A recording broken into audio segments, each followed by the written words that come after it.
Kifo cha mwana wao wa umri wa miaka 19 aliyefariki katika mazingira tata miaka miwili iliyopita. Baba yake mwenda zake James Muchoki ameelezea kutoridhika na ripoti ya uchunguzi wa umati kuhusu kijana huyo aliyekuwa mwanafunzi wa mwaka wa kwanza katika chuo kikuu cha South Eastern. Inasemekana alifariki akiogelea kwenye kidimbwi cha kuogelea, ila familia inaamini aliuawa kabla ya kurushwa kwenye kidimbwi hicho.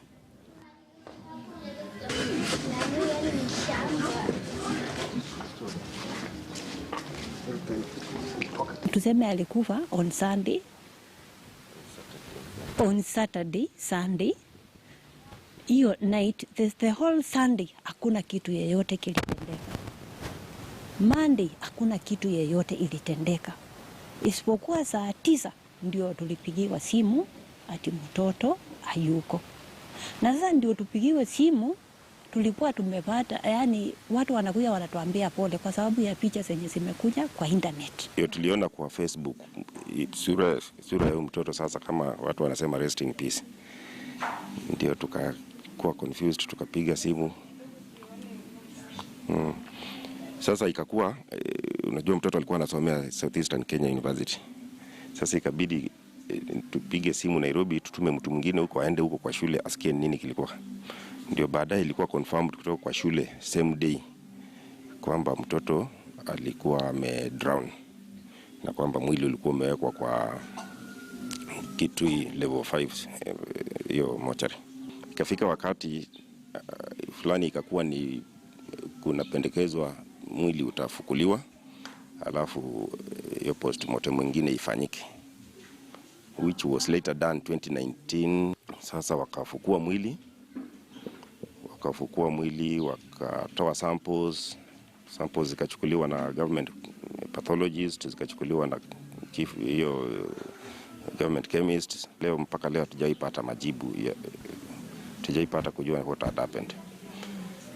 Nafikiri kwa ufupi tunaweza sema hivyo. Ningetamani sana kama ingekuwa kuna mtu anaweza sikiliza hii maneno alafu afuatilie, tuweze kujua kwanza mtoto alikufa kwa nini. Kama ikifuatiliwa na ipatikane kuna mtu alihusika, pia kama ingewezekana hatua ichukuliwe za kisheria, kwa sababu nafikiri si sawa tu ati ipotee hivyo. Na tunaona mambo mingi inatendeka na hiyo mambo inapichuliwa, lakini yetu haijawahi pichuliwa. Mpaka hata mimi huwa nashindwa, mimi ni mtu wa Kenya ama ni mtu wa wapi? Sielewi. Na hiyo kesi ingefuatiliwa tujue ni nini iliua huyo mtoto ama chenye kilimtoa huyo mtoto hapa duniani. Ningefurahia kusema ukweli na ningesema ndio tuko na shida. My request goes to the president and anyone outside there who can help. We are fellow citizens. It hurts.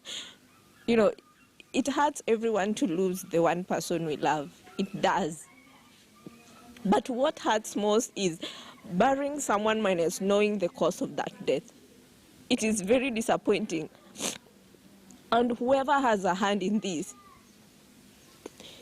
you might have taken out a life in somebody as little as he was, not minding what the family goes through. But he was a son to someone. He was a brother to someone, a cousin to someone, and a friend to his family.